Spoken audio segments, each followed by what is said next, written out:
presse du film I Smile Back. Je vous rappelle de bien vouloir, s'il vous plaît, couper vos téléphones portables ou les mettre sur silencieux, ainsi que de bien vouloir lever la main afin que nous puissions vous donner le micro. Thank you to turn off your mobile phones or put them in silent mode. And if you want to ask a question, please raise your hand so that we can give you the microphone. Y a-t-il une première question dans la salle? Monsieur au deuxième rang ici.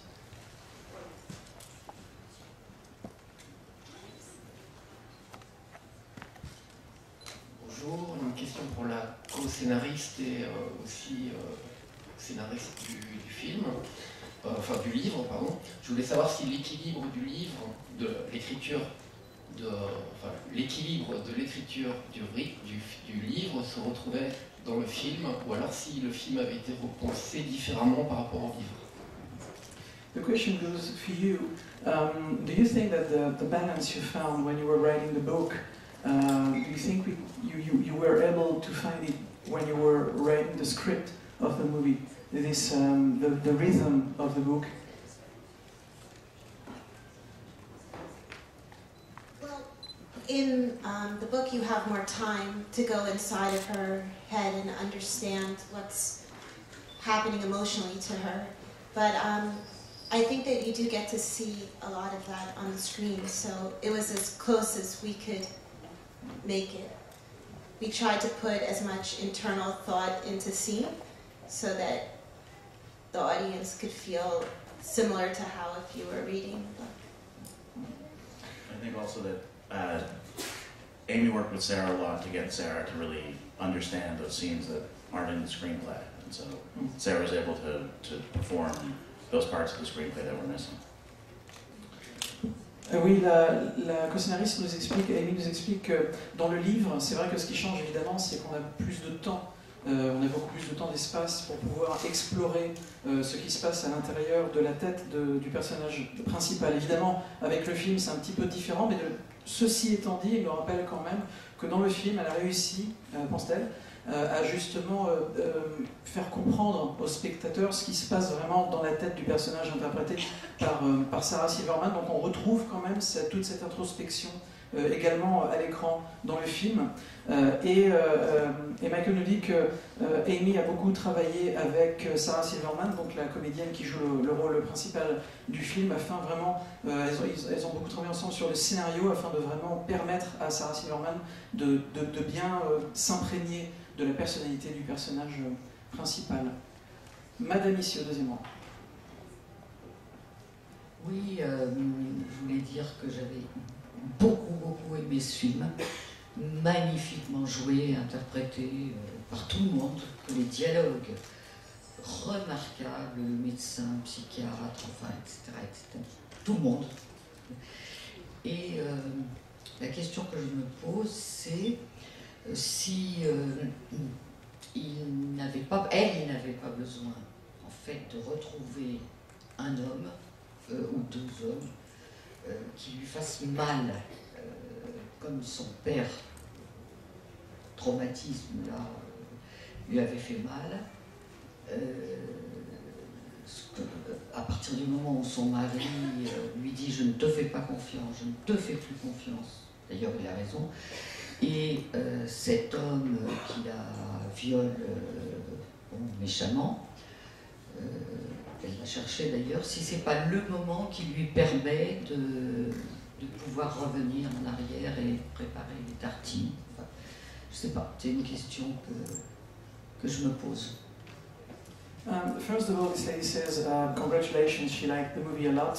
She loved the movie a lot, it's wonderful, and especially the performance of the actors and actresses and dialogues, and everything was great. And actually when she was watching the movie, she was thinking about maybe the fact that actually in the movie it looks like she kind of needs a man. She's trying to find a man, or several men, but people who are going to actually hurt her. It looks like she's actually trying to find that, to maybe re-experience what she was feeling at the moment that when her father abused her physically. And there is this moment in the movie when the husband says, I don't trust you anymore, and he's right actually. And maybe it's this moment, the turning point, when she understands that she has to go back and try to fix whatever can be fixed So these kind of things, he says, maybe you can extrapolate now. Et le viol. And the rape scene as well. Méchant. Well, I never. First of all, thank you, thank you for understanding the movie. I never really looked at that scene as a rape scene because I agree. I think she was looking to be hurt. I don't think she was looking to be hurt in the way that her father hurt her. I think she felt very ugly on the inside and very non-deserving of the life that she had. And so I think the moment of real change for her is when she bangs her cheek and is bloody. I think she smiles. She finally has a genuine smile because she finally looks on the outside like she feels on the inside. And I think there's real relief for her in that she just looks as ugly as she feels. And when I was writing the book, I was thinking a lot about shame and whether it's real shame or imagined shame, what we allow for ourselves within the confines of that shame. And she felt so ashamed for certain things that she did that she also couldn't let her husband forgive her ultimately. So I think that she thought leaving, when she got her leaving, I think she thought she was doing something kind, like she was making a single act of kindness to leave. So I don't know if that answered the question. Tout d'abord, merci d'avoir compris le film, comme vous l'avez fait. Et elle n'a jamais vraiment envisagé cette séquence dont vous parlez, la séquence du viol, comme une séquence de viol, mais plutôt comme quelque chose qu'elle recherchait finalement. Parce qu'elle avait, à ce moment-là, elle avait besoin d'être blessée. Elle avait besoin de cette violence. Parce qu'elle se sent, entre guillemets, elle se sent moche. Mais pas affreuse physiquement, mais elle sent que ce qu'elle a fait mal et qu'elle mérite, merci beaucoup, et qu'elle mérite ce qui lui arrive. Elle sent qu'elle mérite cette douleur, qu'elle mérite cette violence. Et d'ailleurs, la séquence où elle se fait mal et qu'elle saigne, tout à coup, dans ce moment-là, elle sourit parce qu'elle commence à ressembler physiquement à l'horreur, entre guillemets, qu'elle ressent envers sa propre personne à l'intérieur. C'est-à-dire que son aspect extérieur est en parfaite relation à ce moment-là pour elle avec son aspect intérieur. Et donc c'est la raison pour laquelle elle sourit. Mais Amy nous dit que lorsqu'elle a écrit le livre, il y avait un sentiment, un thème qui était très présent à son esprit, c'est celui de la honte. Parce qu'elle a vraiment la sensation, le personnage, qu'elle a fait de très très mauvaises choses, de très mauvais choix, et elle a honte de cela. Elle a honte, et donc quelque part elle recherche un peu la punition. Et voilà. Et quand elle part, elle prend ça vraiment comme un geste qui est bon, un geste de bonté. Le fait de partir, c'est pour elle un geste de bonté pour pouvoir entre guillemets expier. Et la culpabilité avec son enfant. And also the guilt.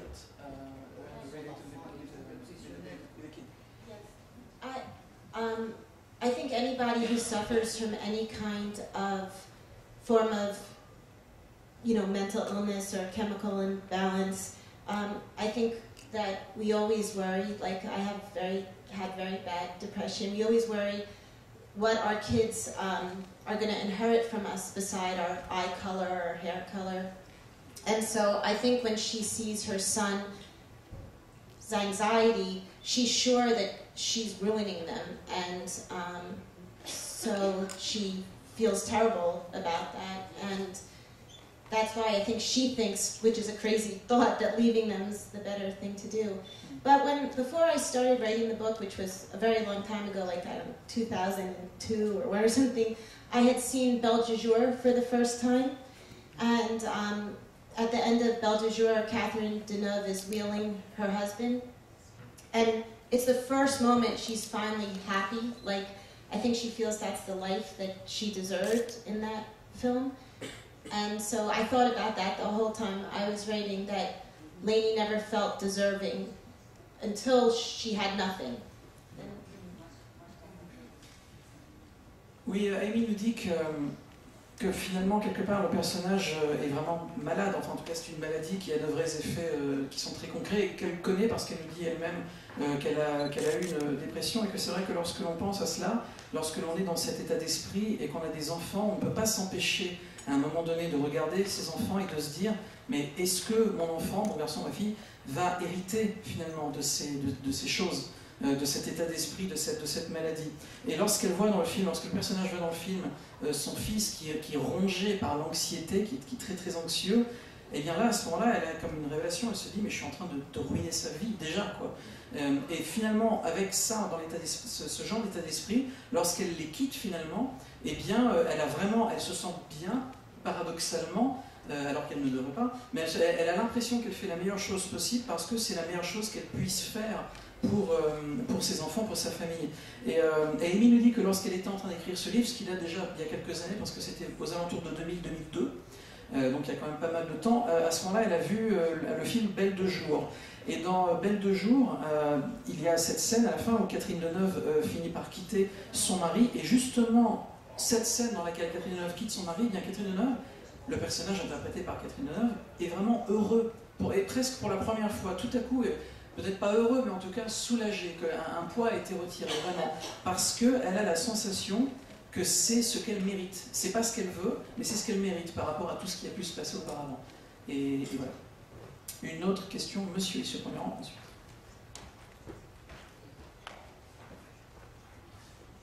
Bonjour, alors moi j'ai deux questions. Tout d'abord, la première, quand on est l'auteur comme ça d'un livre, c'est vrai que souvent les auteurs sont déçus quand il y a une adaptation cinématographique. Alors je pense que travailler sur une telle adaptation, puisque c'était vos écrits, donc c'était plus facile. Est-ce que vous pensez que c'est un avantage justement de pouvoir participer à la co-scénarisation du film? Et j'aimerais savoir aussi, est-ce que vous êtes inspiré de gens que vous connaissiez, ou est-ce que vous avez fait des enquêtes? Parce que même l'accueil au centre des désintoxications est très crédible, comment les personnes la reçoivent. Voilà, donc j'aimerais savoir d'où vient tout ça, pourquoi vous avez voulu écrire cette histoire-là. Actually, two questions for you. First one goes to the fact that you are the author of the book. And very often, when there is a book which is adapted on screen, the author of the original book is, kind of disappointed. But in this case, you also co-adapted the book on screen, so did it make things easier for you? Do you think it was a good experience? And maybe you can extrapolate on that. And second question is about the realism of the movie. It's really, it looks true to life. And how did you work on that? Did you find your inspiration from people you know, maybe, or do you make a lot of research? Especially, for example, when people arrive at the rehab center, it's very realistic. So, also maybe you can talk about it.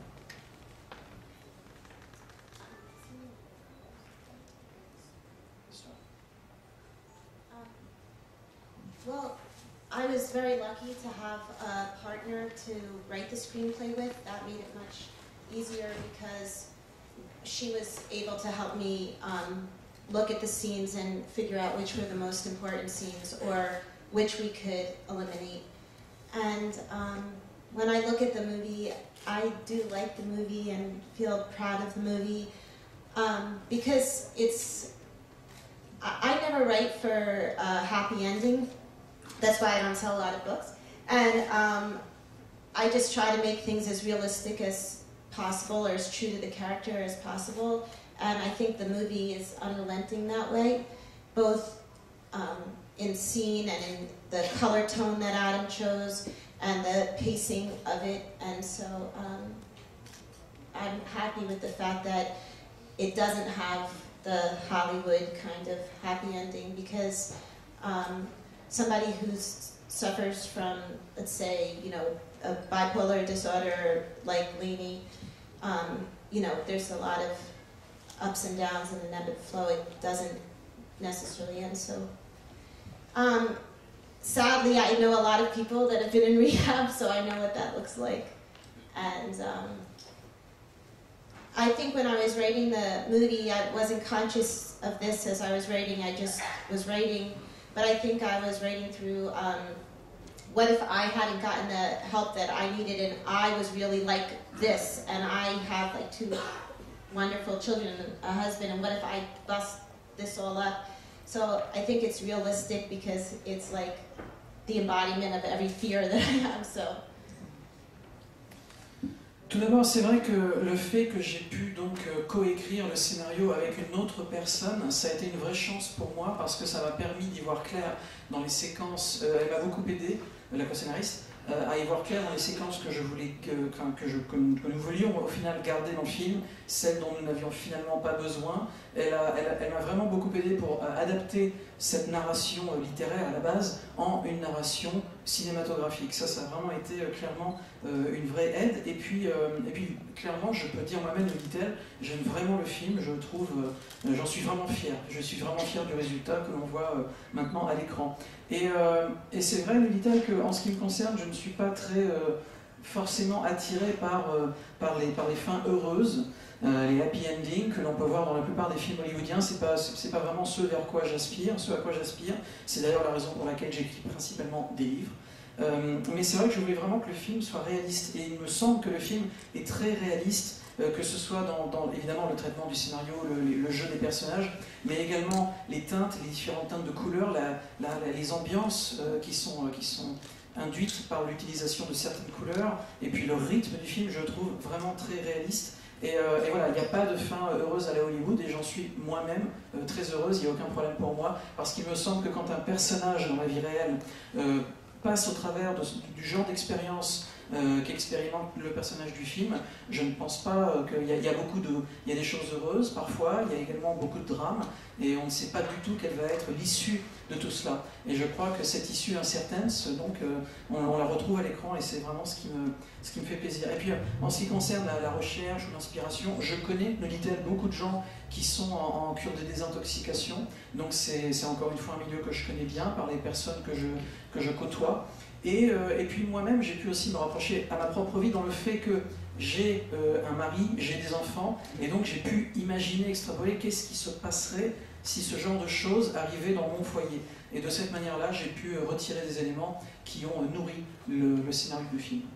Une autre question, je crois qu'il... Non, d'accord. Alors monsieur, au dernier rang là-bas.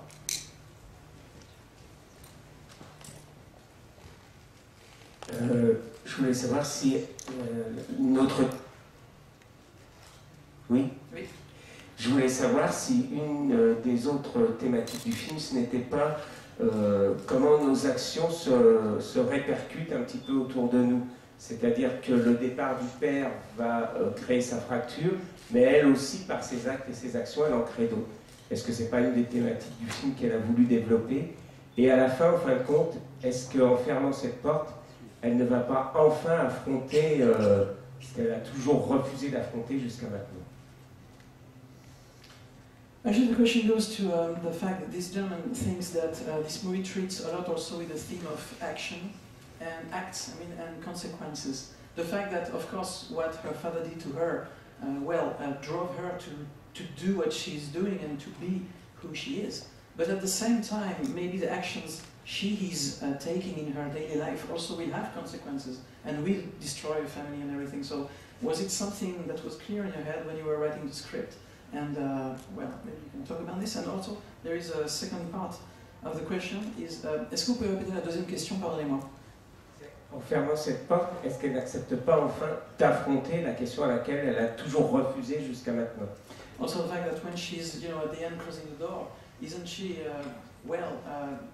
it looks like she accepts to finally face the question that she was always kind of avoiding, in a way.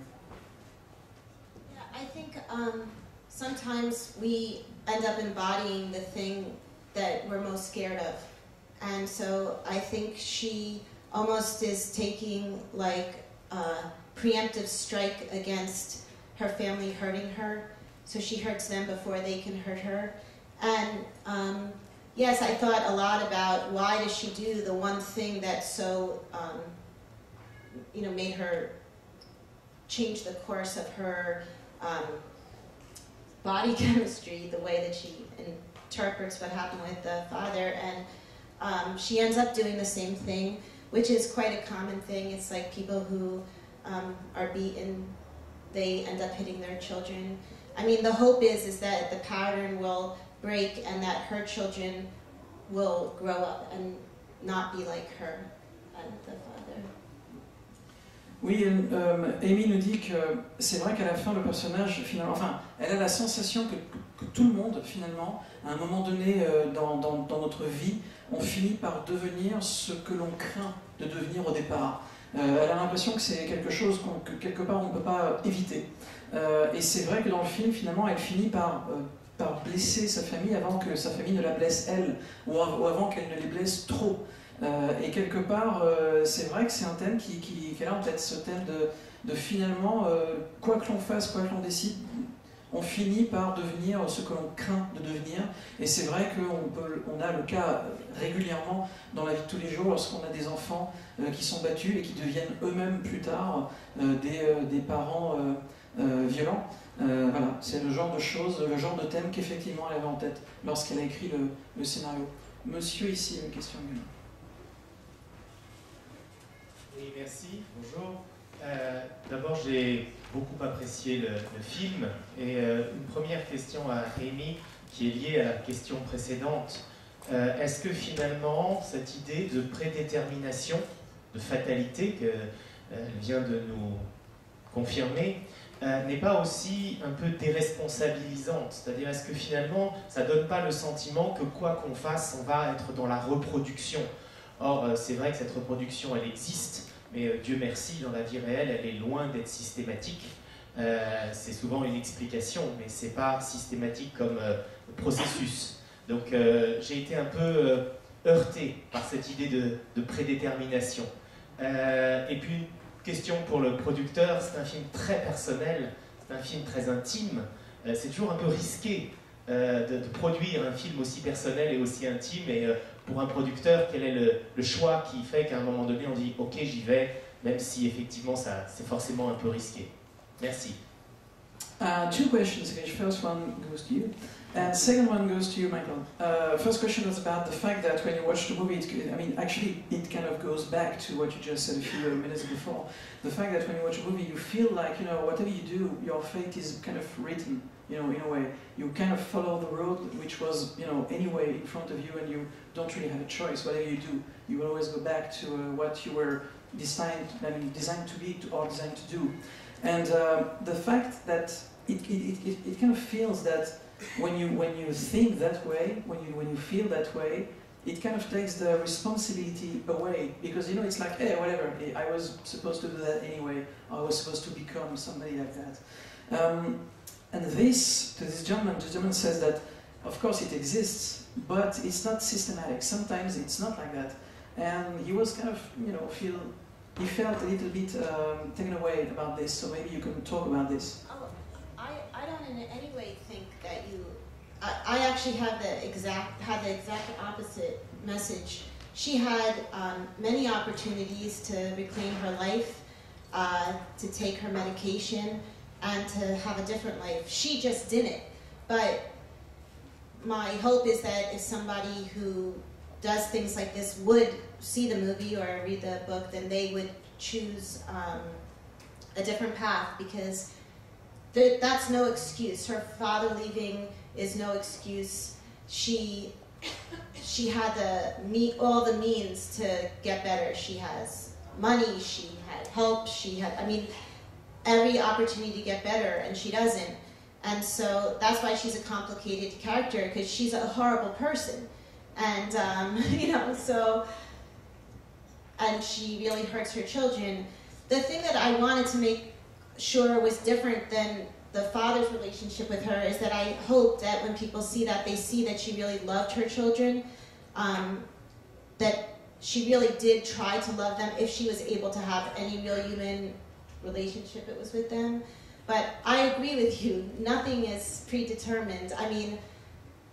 Cancer is predetermined maybe, or if you fate, you God forbid get in a car accident, but Lainey had nothing predetermined she couldn't overcome. Oui, Amy nous dit qu'en fait, elle pense quelque part le contraire. de ce que vous avez ressenti. C'est-à-dire que pour elle, au contraire, rien n'est prédéterminé. Il n'y a pas de grand destin tout tracé que l'on suit et donc ça retire la responsabilité. Non, au contraire, ce qui lui arrive, c'est vraiment le résultat de ses propres décisions, qui ne sont pas les bonnes décisions manifestement, et de rien d'autre. Elle ne croit pas en ce thème du destin, etc.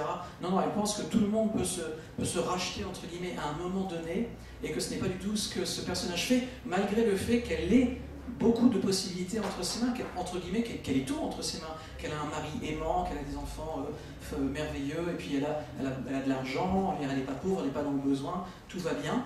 Et c'est elle vraiment qui détruit tout l'un après l'autre, et quelque part, le fait que ce qui lui est arrivé avec son père, ce n'est pas une bonne excuse, en tout cas une excuse suffisante pour pouvoir ensuite devenir ce qu'elle devient. Donc non, vraiment pour elle, c'est un personnage qui est très compliqué, c'est vraiment quelqu'un d'horrible, quelque part, c'est vraiment un personnage compliqué.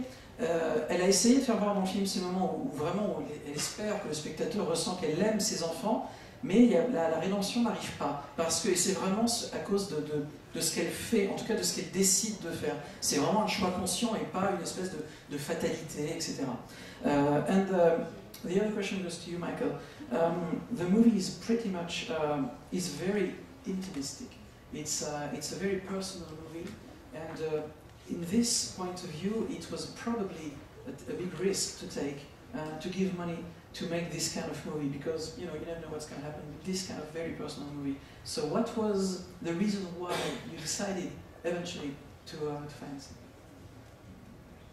Well, I think the real reason to do it was reading the book and the screenplay, and seeing how real Sarah's character was, and all the other characters as well, and that sort of gave the impetus that this is an important story to tell, and the economics of it really meant that we had to tell it on a very small budget, and we were lucky that Sarah really, first that Amy saw it in Sarah that she should be the one to play Lainey, and that Sarah saw it as well, and saw it as an opportunity for her. And then, once we'd raised the money and we set out to do it, it became much more straightforward, because we knew there was no way to put a happy ending on it, to try to make it more marketable. So we really knew that we had to make the movie the best that it could be and exactly what it was. And I think Adam, for the most part, achieved that, and we did as a group, and we're happy with the result. En fait, pour moi, nous dit Michael, la décision a été prise assez rapidement. C'est tout simplement lorsque j'ai lu le livre et lorsque j'ai lu le scénario, je me suis rendu compte à quel point les personnages étaient très très bien définis et tout était très réaliste et très juste. Et puis surtout, lorsque j'ai compris que cette histoire était une histoire importante qui méritait d'être racontée sur le grand écran. Donc c'est vrai que j'ai décidé très très vite de faire le film. Un film qui a été fait, nous dit-il, avec un budget très très réduit. Et on a eu beaucoup de chance, en tout cas nous dit-il, de rencontrer Sarah, en tout cas lorsque Amy a rencontré Sarah et qu'elle a décidé rapidement, qu'elle s'est rendue compte que c'était vraiment elle qui devait jouer ce personnage, et d'ailleurs cela a fonctionné dans les deux sens, puisque Sarah Silverman, elle aussi de son côté, a vraiment senti qu'il y avait un vrai potentiel dramatique dans ce rôle et qu'elle avait envie de jouer ce personnage. Et une fois qu'ils ont réuni tout l'argent, finalement tout a été rapide, et surtout il y a des choses qui sont devenues très très claires, notamment le fait qu'il n'y aurait pas de fin heureuse à la Hollywood. Ça c'est pareil, dès le départ ils savaient qu'il fallait que le film se termine de cette manière-là, et à partir de toutes ces contraintes entre guillemets, ils ont décidé tout simplement d'essayer de faire de ce film la meilleure chose possible, que la réalisation soit impeccable, que le jeu des acteurs soit impeccable, et en tout cas selon son point de vue, il nous dit qu'il pense qu'ils ont vraiment réussi à atteindre ce but. Une dernière question, madame. I don't think that the female protagonist is horrible. I think she's an addict, so she seeks instant gratification, and she also has a void. She's apparently 39, I think. She said she 30 years later, so 30, but she lost her dad at 9, so she's at the cusp of her 40s, and she sees her children growing up. She doesn't have a career. She doesn't have anything to do all day, so she just fucks around and to get drugs. So she does definitely avoid. She doesn't have any drive in her life. She doesn't know what she's going to do. And she's got a wonderful husband, but she just doesn't connect with him. So I don't think she's horrible. She's just fucked up, really, and mentally ill. And I was wondering, Amy, is that something that you've come across often? I mean, do you think this is reflective of American society, or these upper middle class women who are just basically empty, void, or desperately trying to keep up with the Joneses, but at the same time always feeling put down by the way they are pictured by society and just being a housewife? And is that something you've come across in American society? Is that something that you wanted to portray here in this film? Yeah, I wanted to. Sorry. There's a very small segment of, very affluent society that I do think a lot of women avoid, especially if they don't have something they have a passion for, not even if a career, but, gardening or something. But for her, the main reason that I put her in that situation was I wanted to take every obstacle away from her getting better. And so that's more why she doesn't have a job. She doesn't have, because ostensibly those things would make it easier for her to get better, but it makes it worse. I do also think idle time for somebody who has depression is a disaster. You need to be engaged, or else you're going to constantly be looking back in the past, and that will only make you depressed, and the future only makes you anxious. So if you're doing something, then you don't have as much time to think. But I'm sorry, I wish I had a better answer. La question portait sur le fait que cette personne nous dit que elle ne pense pas que le personnage interprété par Sarah Silverman dans le film est quelqu'un d'horrible, comme Amy nous l'a dit un petit peu plus tôt. C'est plutôt quelqu'un qui a un vide en elle qu'elle essaye de combler, mais elle a un vide, elle n'a pas de carrière, elle n'a rien à faire, donc elle passe beaucoup de temps à jouer avec les drogues, ou elle passe beaucoup de temps à coucher avec un petit peu toutes les personnes autour d'elle. Il n'y a rien qui la pousse à aller de l'avant. Elle est un peu à un endroit statique de sa vie, et c'est cet ennui terrible qui l'a conduit à faire tout ce qu'elle fait. Elle a un mari merveilleux, certes, mais il n'y a pas vraiment de lien, de connexion entre les deux. Mais elle ne pense pas que c'est quelqu'un d'horrible, et quelque part elle pense que ce qui lui arrive est aussi le résultat de la manière dont les médias, dont la vie de tous les jours représentent toutes ces femmes aux États-Unis, ces femmes de la classe moyenne, qui ont l'impression que à toutes les descriptions qu'elles voient d'elles dans les séries télé, dans les journaux, dans les livres, n'importe où, eh bien à chaque fois ce n'est jamais très, très glamour, quoi. C'est ce côté femme qui reste chez elle, qui fait pas grand chose, etc. Et peut-être que c'est quelque chose que Amy avait en tête également lorsqu'elle a écrit son livre. Et Amy nous dit que clairement elle a évidemment toujours gardé bien présent à l'esprit le fait que pour elle, les femmes américaines, les femmes de la classe moyenne, ont encore une fois cette espèce de vide en elles qui les rattrape à un moment donné, et principalement lorsqu'elles n'ont pas suffisamment, entre guillemets, de choses à faire. C'est-à-dire qu'elle a la sensation que pour ces personnes qui commencent à se sentir pas trop bien, etc., qui n'ont pas vraiment de but, le fait d'avoir beaucoup de temps libre, lorsqu'on est à la maison, lorsqu'on n'a pas de travail, lorsque ceci, cela, et surtout lorsqu'on n'a pas de hobby, lorsqu'on n'est pas passionné par quelqu'un ou par quelque chose, même des choses triviales, même du jardinage ou n'importe quoi, eh bien on a vraiment beaucoup de temps libre, et quand on a beaucoup de temps libre, on réfléchit beaucoup, et quand on réfléchit beaucoup, en général on réfléchit trop. Et lorsqu'on réfléchit trop, ce qui se passe, c'est qu'on réfléchit au passé, où en général tout était merveilleux, etc., mais le passé c'est fini, ou alors on réfléchit beaucoup à l'avenir, qui est par définition une source d'anxiété, parce qu'on ne sait pas de quoi l'avenir est fait. Alors que lorsqu'on travaille donc pour un métier bien défini, ou lorsqu'on a une passion, une occupation, on n'a pas le temps de penser à tout ça, et c'est précisément, à son sens, ce qui arrive au personnage de ce film. C'est-à-dire qu'elle a sans doute un peu trop de temps entre les mains, et qu'elle réfléchit un peu trop à ce qui s'est passé ou à ce qui pourrait advenir, et pas au futur qui est en train de s'écouler en face d'elle sans qu'elle ne puisse rien faire à son sujet. Voilà, cette conférence de